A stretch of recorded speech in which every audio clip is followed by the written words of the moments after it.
वाळुंजवाडी नगरीत भव्य शिवजयंती उत्सव. आंबेगाव तालुक्यातील वाळुंजवाडी गावात तिथीप्रमाणे भव्य शिवजयंती उत्सव साजरा करण्यात आला. यावेळी फटाक्यांच्या आतिषबाजीसह भव्य मिरवणूक काढण्यात आली, यात गावातील लहान थोर, अबालवृद्ध, युवक युवती सर्व ग्रामस्थ मोठ्या उत्साहात मोठ्या संख्येने आपले आराध्य दैवत परमपराक्रमी छत्रपती शिवाजी महाराजांना अभिवादन करण्यासाठी उपस्थित होते.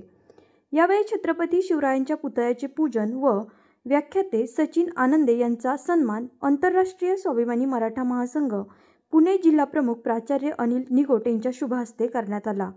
प्रसिद्ध शिवव्याख्याते सचिन आनंदी यांचे शिवचरित्रपर व्याख्यान ठेवण्यात आले.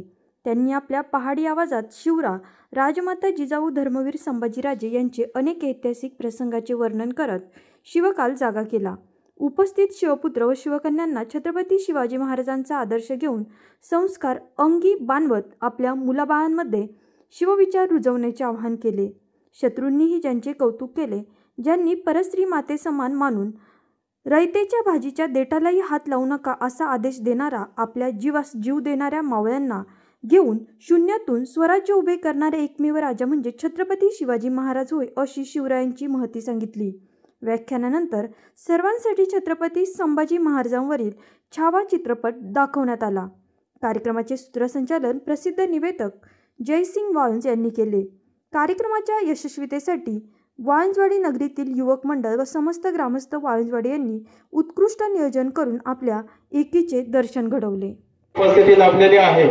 सन्माननीय प्राध्यापक अनिल निगोटजी सर, जिल्हा प्रमुख पुणे जिल्हा आंतरराष्ट्रीय स्वाभिमानी मराठा महासंघ यांचं देखील समस्त ग्रामस्थ वाळुंजवाडीकरांच्या वतीनं देखील या ठिकाणी मनापासून स्वागत करण्यात येत आहे. विनंती राहील कृपया आपण या ठिकाणी मंच धर्मवीर छत्रपती संभाजी महाराज की जय. या शिवघोषामध्ये आणि या जय घोषामध्ये आपल्या व्याख्यानाला सुरुवात. आम्हाला आमच्या शिक्षकांनी एक कथा सांगितली होती.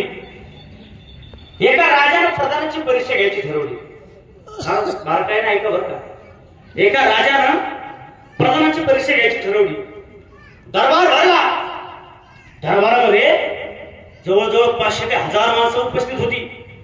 सगळे मंत्रिमंडळ उपस्थित होतं.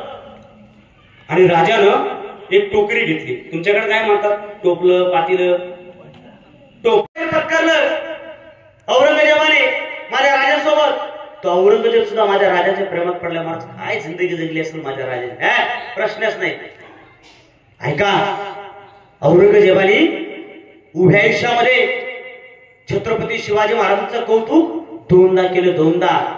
एकदा छत्रपती शिवाजी महाराजांचा राज्याभिषेक सोहळ्याच्या वेळेस आणि दुसऱ्यांदा ज्यावेळेस महाराजांचं निधन झालं तेव्हा. ऐका, शत्रू सुद्धा आपल्या प्रेमात पडला पाहिजे. ज्या वेळेस 3 एप्रिल 1680 मध्ये रायगडावरती छत्रपती शिवाजी महाराजांचं निधन झालं तेव्हा ही बातमी औरंगजेबाच्या साखी मुस्तेखाला कळाली. तो मोठ्या आनंदाने धावत धावत पळत पळत बहादूरगडावर छावणी असलेल्या औरंगजेबाकडे आला. आणि आल्या आल्या म्हणू लागला, हुजूर, बड़ी खुशी की खबर है. औरंगजेबाने विचारला, क्या हुआ साखी? हुजूर, वो दक्कन का काफर शिवा मर गया. शिवाजी महाराज मरण पावले ही बातमी औरंगजेबाला कळता क्षणी एकदम स्तब्ध झाला. शांतपणे उभा राहिला. आपल्या नमाजाची चटई जमिनीवर आतरली. त्यावर तो गुडघे टेकून बसला. नमाजाच्या रूपात बसला.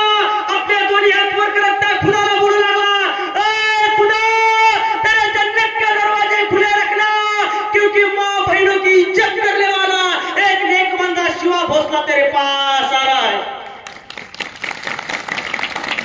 काय जिंदगी जगली माझ्या राजाने. कोण वर्णन करताय? औरंगजेब.